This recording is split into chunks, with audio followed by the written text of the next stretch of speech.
Stella, my baby doll's left me. Stella! Quit that howling out there and get back to bed. I want my baby down here. Stella! Stella! She ain't coming down, so you quit, or you'll get the cops on you. Stella! You can't beat on a woman and call her back. She won't come. And you're going to have a baby? You stinker. You whelp of the Pollock, you. I hope they do haul you in and turn the fire hose on you. Same as last time. Eunice, I want my baby girl down here to come with me. Ha!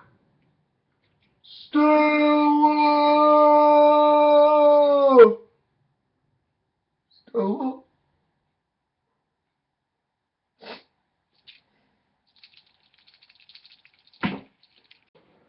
To get us both out. You take it for granted that I am in something I want to get out of. I take it for granted that you still have sufficient memory of Bill Reeve to find this place and these poker players impossible to live with. Well, you're taking entirely too much for granted. I can't believe you're in earnest. No? I understand how it happened. A little. You saw him in uniform, an officer. Not here, but I'm not sure it would have made any difference where I saw him. Now, you don't say it was one of the most mysterious electric things between people. If you do, I'll laugh in your face. I am not going to say anything more at all about it. All right, then. Don't! All right, then. But there are things that happen between a man and a woman in the dark that sort of make everything else seem unimportant. What are you talking about is brutal desire. Just desire. The name of that battle-trapped streetcar that bangs through the quarter, up one old narrow street and down another. Haven't you ever ridden on that streetcar?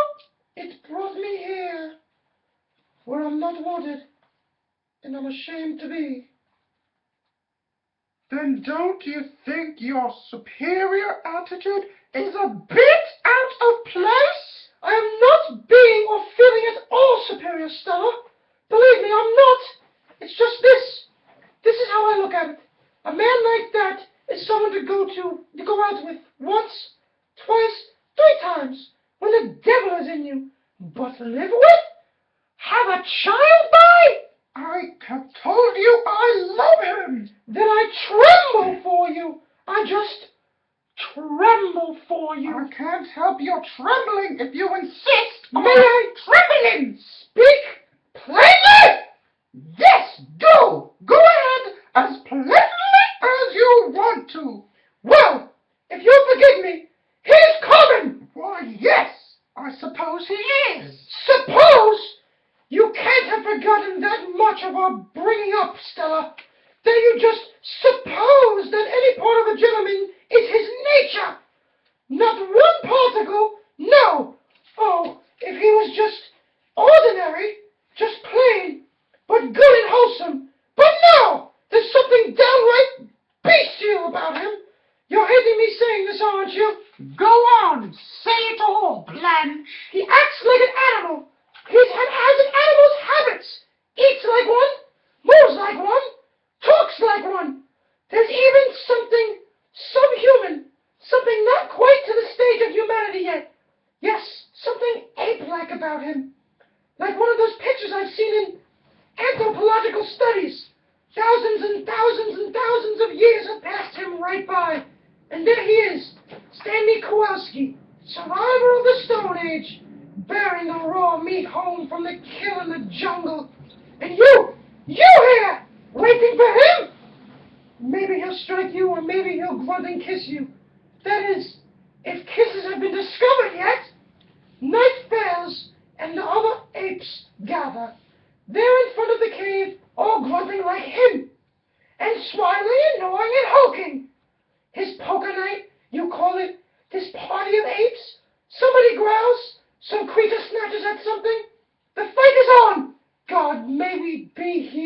a long way from being made in God's images, but Stella, my sister, there is some progress since then.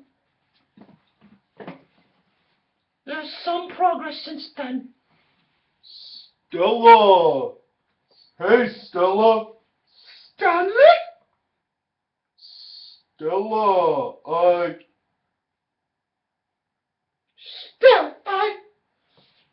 Stella!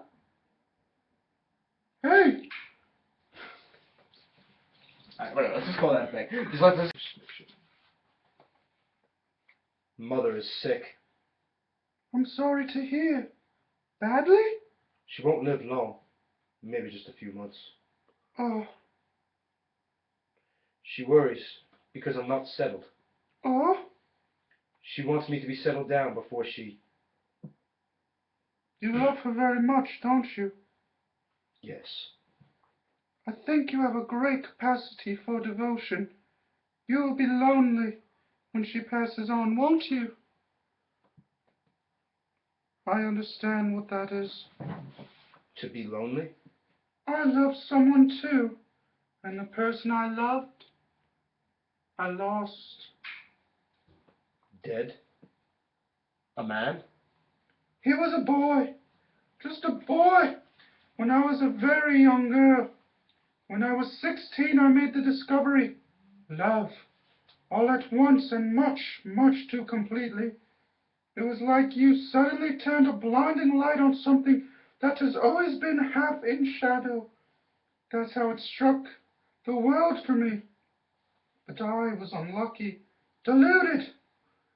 There was something different about the boy.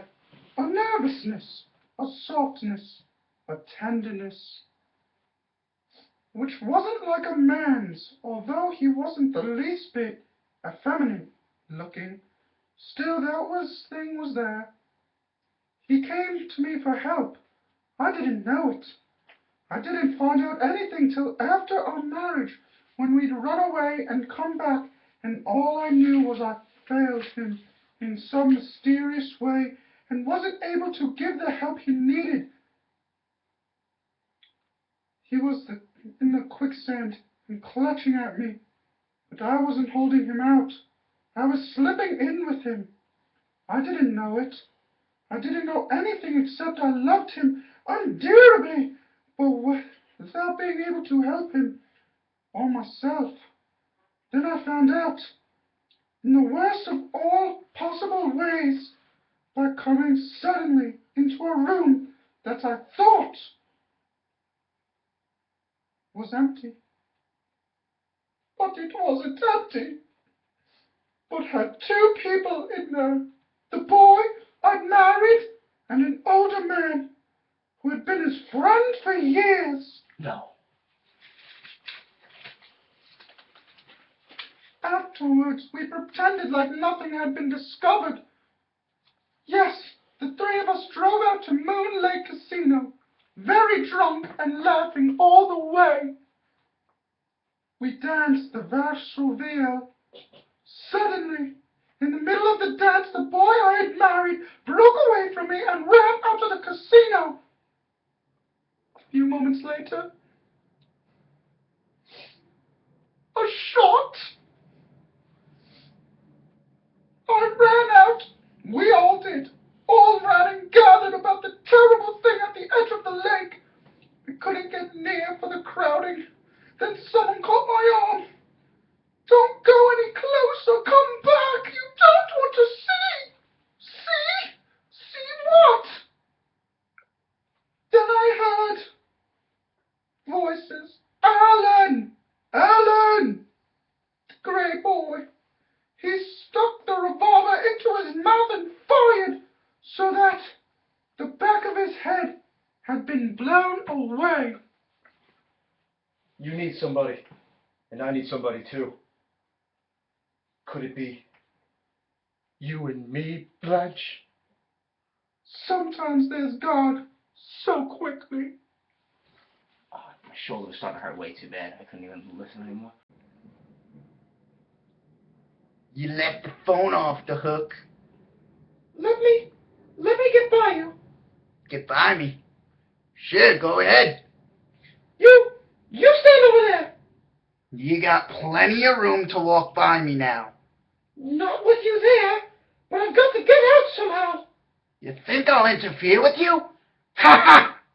Come to think of it, maybe you wouldn't be bad to interfere with.